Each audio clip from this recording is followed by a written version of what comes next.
neste momento, Deus, através desta emissora, leva até você mais um programa de fé, com mensagens, hinos e orações a seu favor.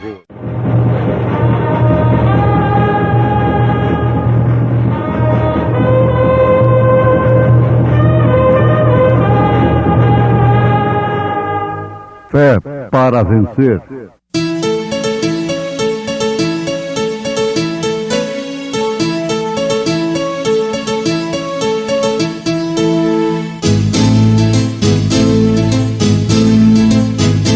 Mensageiro, Deus enviou o seu profeta, seu profeta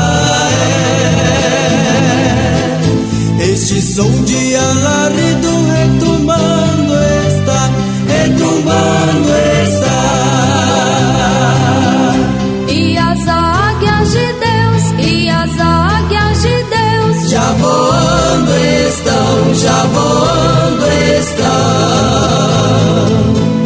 William Branham foi seu nome e Deus foi com ele, E a coluna de fogo sempre lhe seguiu.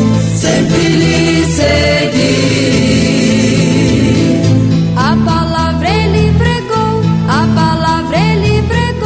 com fidelidade. Seguiam-no os exércitos no céu, em cavalos brancos e vestidos de linho fino, branco e puro, e da sua boca saía uma aguda espada, para ferir com ela as nações, e ele as regerá com vara de ferro, e ele mesmo é o que pisa o lagar do vinho, do furor e da ira do Deus Todo-Poderoso.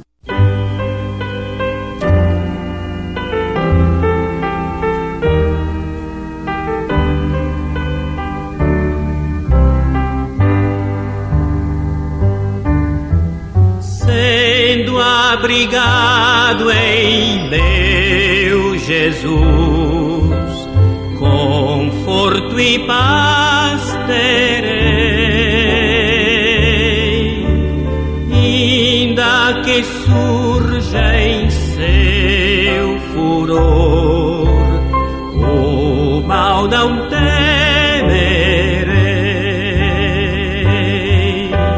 Cristo é o refúgio certo que abranda o coração, sublime amigo sem igual, que me sustém a mão.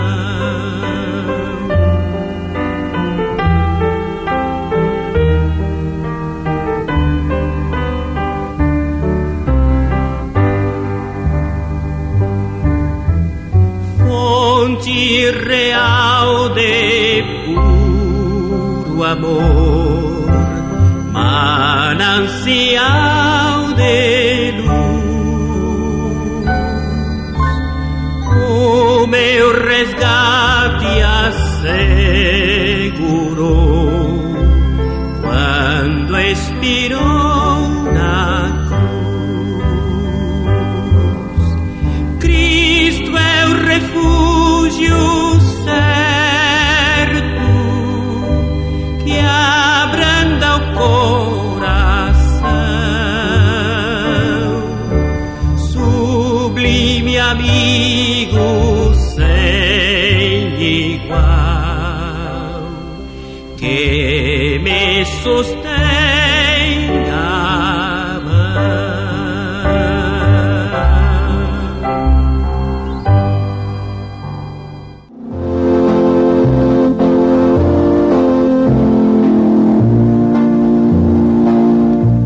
Cristo é o refúgio certo. Quando Jesus Cristo é apresentado como Salvador, como refúgio, como abrigo verdadeiro, devemos nos lembrar que nós só podemos encontrar este Salvador, este abrigo certo na Palavra de Deus. É necessário que tenhamos uma fé dada pelo próprio Deus na Sua Palavra. E além disso, que Deus aceite aquela fé que Ele próprio nos deu em Sua Palavra. Ele deu a fé a Abraão e depois Ele deu um sinal a Abraão que havia aceitado a sua fé.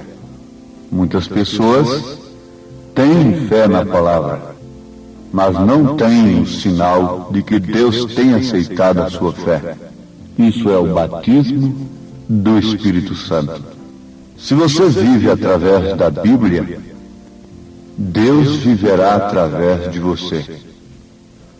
Resultado: o seu espírito nunca discorda com o que Deus disse.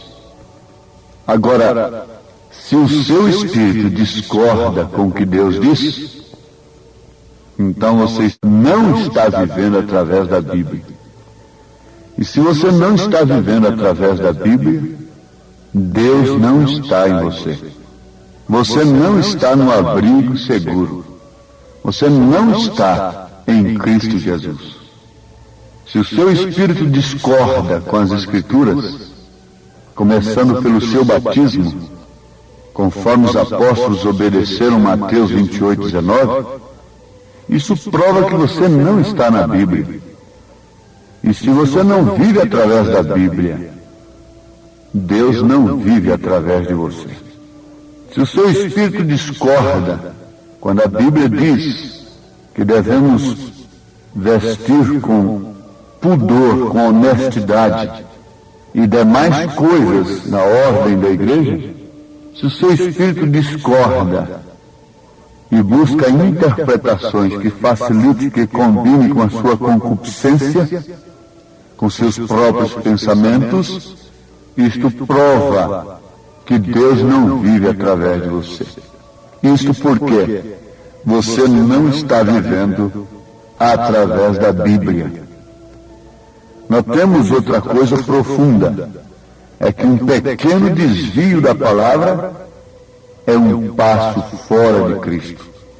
As pessoas vivem cantando e testemunhando que amam a Deus, mas veja o que acontece com elas. Elas vão à igreja, se são pentecostais, elas gritam, regozijam, cantam e têm um grande tempo emocional. Se são os tradicionais falados, modernistas, vão ali, tem aquele culto fúnebre, espiritualmente falando, mostrando o estado de suas vidas espiritualmente falando, e voltam caminhando como sempre para o mundo, para o mundanismo.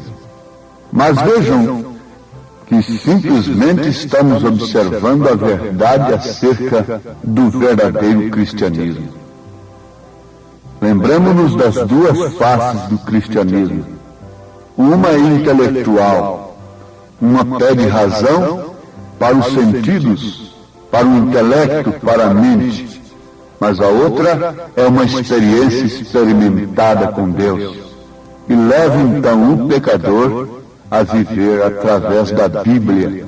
Desde então, ele não é mais um pecador, porque tendo o Deus impecável em si, ele não pode ser mais um pecador, disse São João. Mas nós temos ouvintes com bastante precisão, porquanto disto depende toda a nossa salvação. Disto depende a nossa vida eterna. A nossa escolha determina o nosso destino. Se estamos caminhando com Deus, Deus nos tomará para si. Mas se não estamos caminhando com Deus, Deus não pode tomar-nos para si. Se não estamos caminhando de acordo e o nosso espírito se rebela e procura interpretar as Escrituras a nosso bel prazer, através dos doutores que temos amontoado conforme as nossas próprias concupiscências. Esses doutores são ensinadores, instrutores religiosos. Eles são amontoados nesta era, disse São Paulo, 2 Timóteo capítulo 4, conforme as próprias concupiscências daqueles que, não suportando a sã doutrina, isto por terem comichão nos ouvidos, então amontoaram tais doutores, tais ensinadores para si. Melhor fora que deixassem Deus, que não falassem mais em Deus e não se ocupassem com as coisas de Deus. Melhor fora, segundo o profeta de Deus, que nunca dirigissem um culto a Deus.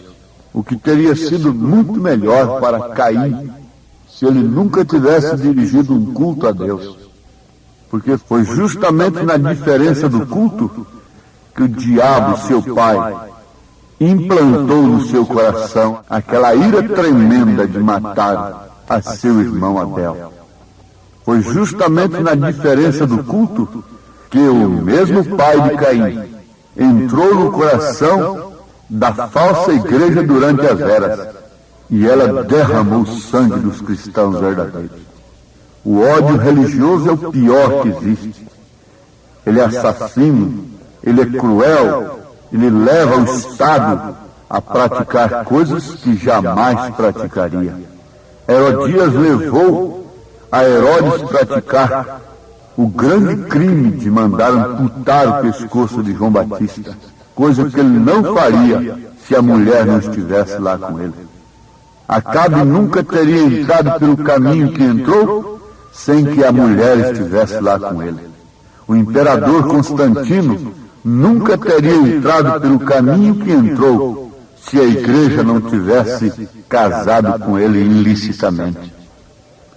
Veja, nunca teria havido uma perseguição à igreja se a falsa igreja não estivesse lá de mãos dadas, incitando as leis e demais coisas, mesmo de uma maneira escondida, encoberta, contra os verdadeiros cristãos.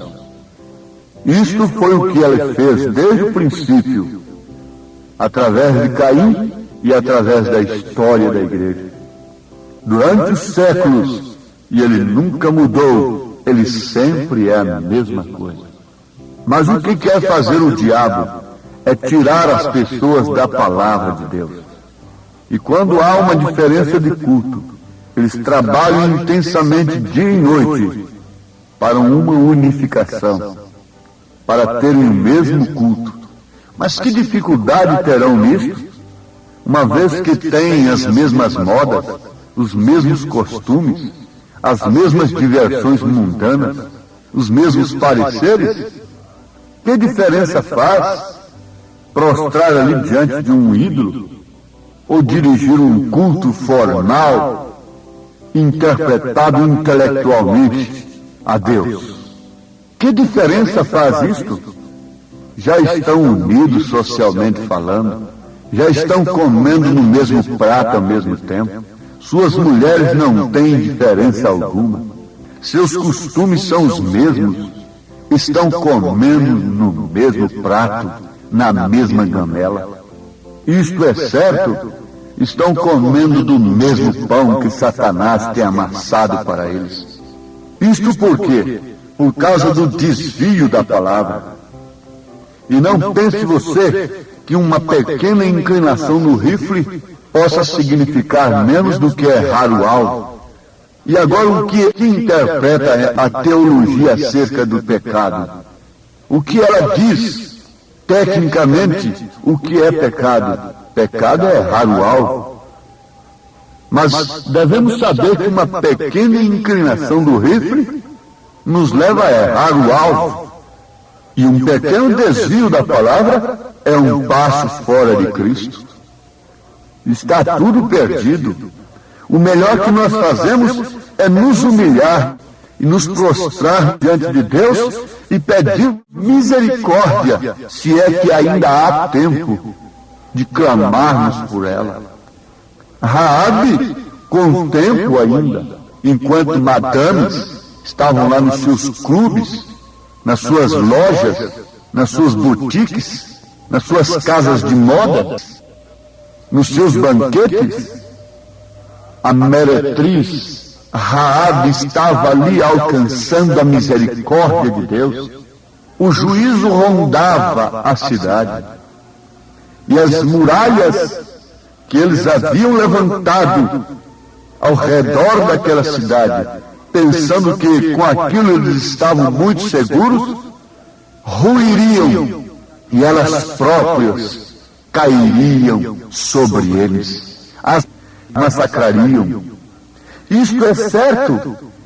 Essa barreira, estas muralhas que eles têm levantado, têm se tornado em juízo para eles, têm destruído a si próprios. Mas o bom, que em tempo nós clamássemos, somente mais uma vez, Senhor, como Sansão clamou. Sansão clamou somente uma vez mais, Senhor, que eu morra para estas coisas que eu não vejo já há algum tempo. Eu morra para tudo isto que antes me embelezou e me engraçou. Eu morra para essa beleza de Dalila, para essa aparência sensual, atraente. Dalila representa a igreja atraente, de seios agudos, de poder, de astúcia. Mas Sansão perdeu a visão daquela sensualidade, teve os seus olhos furados, perdeu a sua força na verdade, e oxalá que a força de todos acabasse totalmente, e que eles não pudessem fazer nada mais, em nome de Jesus Cristo, que eles não pudessem curar o enfermo, e nem tampouco pedir um testemunho para fazer uma propaganda de si mesmos em torno da cura divina. Oxalá que perdessem as forças e caíssem em perfeita debilidade. Ninguém pode sentir o desvio da sua espinha antes de pegar um peso.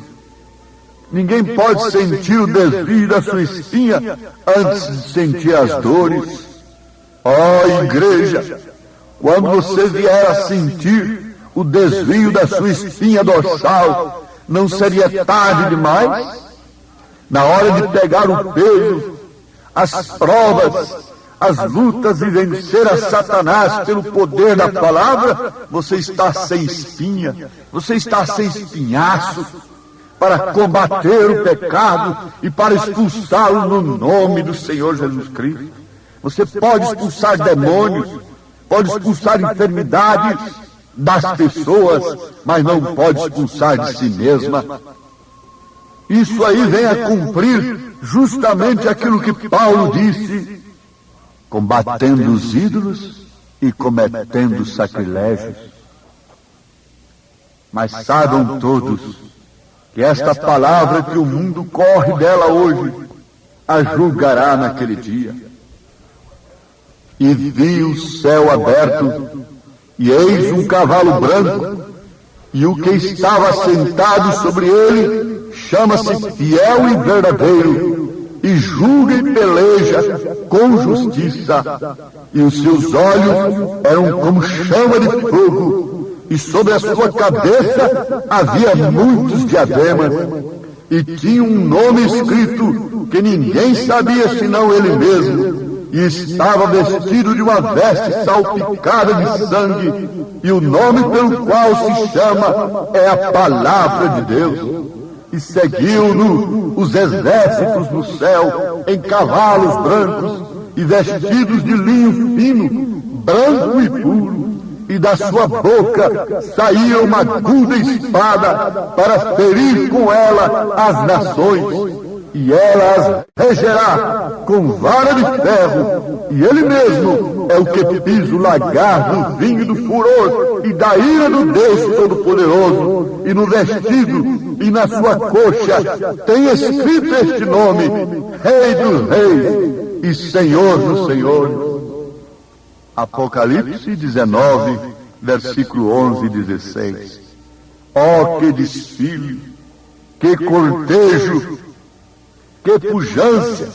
Aquele que outrora estava humilhado, com os olhos tenros, olhando para o pobre moribundo, para os pobres pecadores, crucificado, olhando para os seus próprios algozes, com olhar de misericórdia, agora virá montado num cavalo branco, com vara de ferro, regerá as nações, imponentes, jactanciosas, orgulhosas, empregadas em progressos pecaminosos. Para progredir tem que passar por cima da palavra de Deus, tem que negar a palavra de Deus. Então esse progresso é diabólico.